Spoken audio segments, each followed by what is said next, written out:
the dust has settled and Queensland's political landscape has shifted. David Crisafulli and the LNP have claimed victory in the state election, marking the end of nearly a decade of Labor leadership. Queensland's political landscape has turned a new page as David Crisafulli steps into his role as the state's 41st Premier. He's wasted no time this morning, squeezing in a workout after only a few hours of sleep.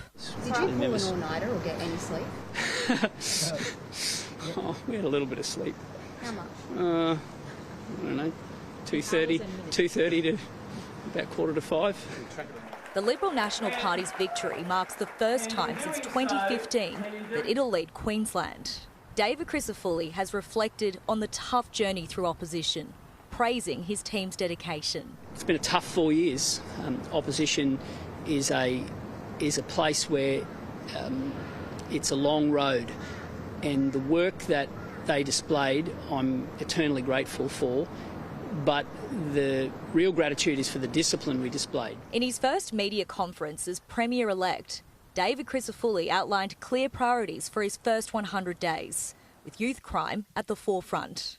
Public servants have already handed over a comprehensive brief to kick off the LNP's Making Queensland a Safer plan. The first document we received this morning was the implementation from the public servants with respect to our 100-day plan. One of David Crisafulli's first moves, replacing Department of Premier and Cabinet Director General Mike Kaiser with Public Sector Commissioner David Mackey.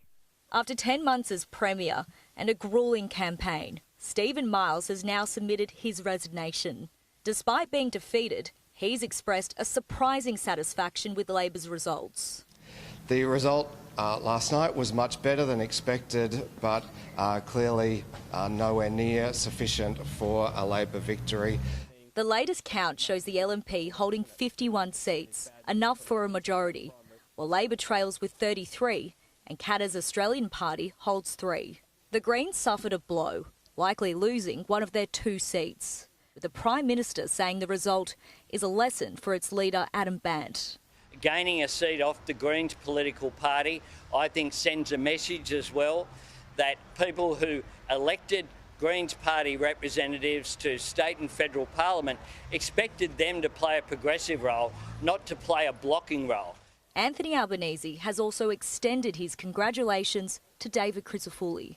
I was very grateful for the Prime Minister's phone call. He was generous with his time, and I look forward to working with him, as I look forward to working with Opposition Leader Peter Dutton. Although Labor's loss seemed apparent on election night, Stephen Miles waited until the next morning to concede. The numbers, as you know, they changed throughout the night. If I'd waited another hour, the results probably would have been clearer. But there was no malice in that process. Stephen Miles hopes to stay on as Labor leader, making his case on his 10 months in the top job.